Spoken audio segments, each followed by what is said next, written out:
નમસ્કાર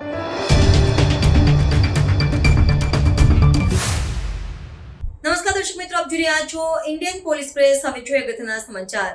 operation સિંદૂરની theme આધારિત બનાવેલ ગણેશ પંડાલ આશીના મહારાજા ચરોતર પંથકમાં બન્યા આકર્ષણનું કેન્દ્ર.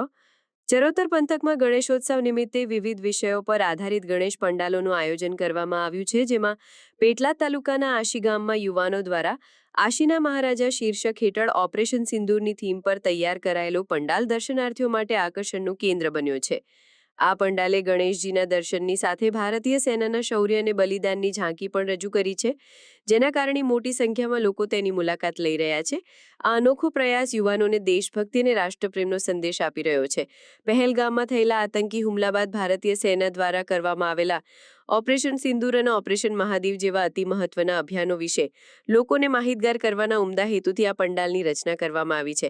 આ પંડાલમાં યુવાનોએ સૈન્યની કાર્યવાહી, શહીદોનું બલિદાન અને ભારતના સૈનિકોની અદમ્ય હિંમત તે કલાકૃતિઓના માધ્યમથી રજૂ કરી છે. આ પંડાલ પાછળનો મુખ્ય ઉદ્દેશ્ય નવી પેઢીને દેશની સુરક્ષા માટે સેનાના યોગદાનથી અવગત કરવાનો અને રાષ્ટ્રીય ભાવનાને પ્રબળ બનાવવાનો છે. આ પ્રદર્શનને કારણે સમગ્ર ચરોતર પંથકમાં યુવાનોના આ પ્રયાસની સરાહના થઈ રહી છે. સ્થાનિક લોકો અને અન્ય ગામોના મુલાકાતીઓ આશી ગામને યુવાનોના આ પ્રશંસનીય કાર્યની નોંધ લઈ રહ્યા છે. આ પંડાલના આયોજકોએ જણાવ્યું હતું કે ગણેશોત્સવના પાવન પર્વ દરમિયાન આધ્યાત્મિકતાની સાથે રાષ્ટ્રભક્તિનો સંદેશ ફેલાવવાનો તેમનો મુખ્ય આશય છે. આ પ્રકારના વિષય આધારિત પંડાલો ભવિષ્યમાં પણ યોજવામાં આવશે, જેથી સમાજમાં હકારાત્મક સંદેશ પહોંચાડી શકાય. જય ગણેશ. હું આશી ગામનો યશ પટેલ. તમે જે પાછળ જોઈ રહ્યા છો આશીના મહારાજા, એ અમે 2021થી 2025 સુધી અમે અલગ અલગ થીમો ઉપર અમે ગણપતિનું સ્થાપન કરીએ છીએ. જે કે અમે પહેલાં પણ ચંદ્રયાન ઉપર કરી હતી થીમ, અત્યારે અમે ઓપરેશન સિંદૂર અને ઓપરેશન મહાદેવ ઉપર અમે કરી રહ્યા છીએ. ઓપરેશન સિંદૂર અમે એટલે વિચાર્યું કે આજની યુથને, આજની જનરેશન, આજના બાળકોને કે ઓપરેશન સિંદૂર અને મહાદેવ કેમ કરવામાં આવ્યું હતું, શા માટે કરવામાં આવ્યું હતું, એની તેમને જાણકારી મળે.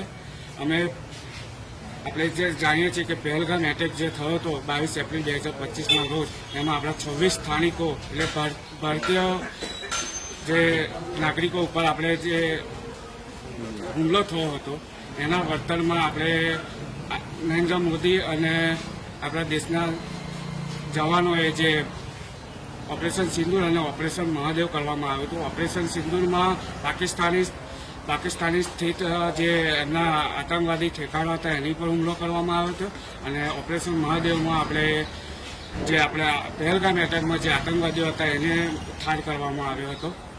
તમે જોવો છો કે ઓપરેશન સિંદૂર અને ઓપરેશન મહાદેવ પર અમે આ જે થીમ કરી રહ્યા છે એના અનુસંધાનમાં અમે રોજ સાંજે આરતીમાં અમે રાષ્ટ્રગીતનું પ્રવર્તન કરીએ છીએ, અને અલગ અલગ થીમો ઉપર અમે રોજ કંઈક ને કંઈક પ્રવૃત્તિઓ કરતા રહીએ છીએ.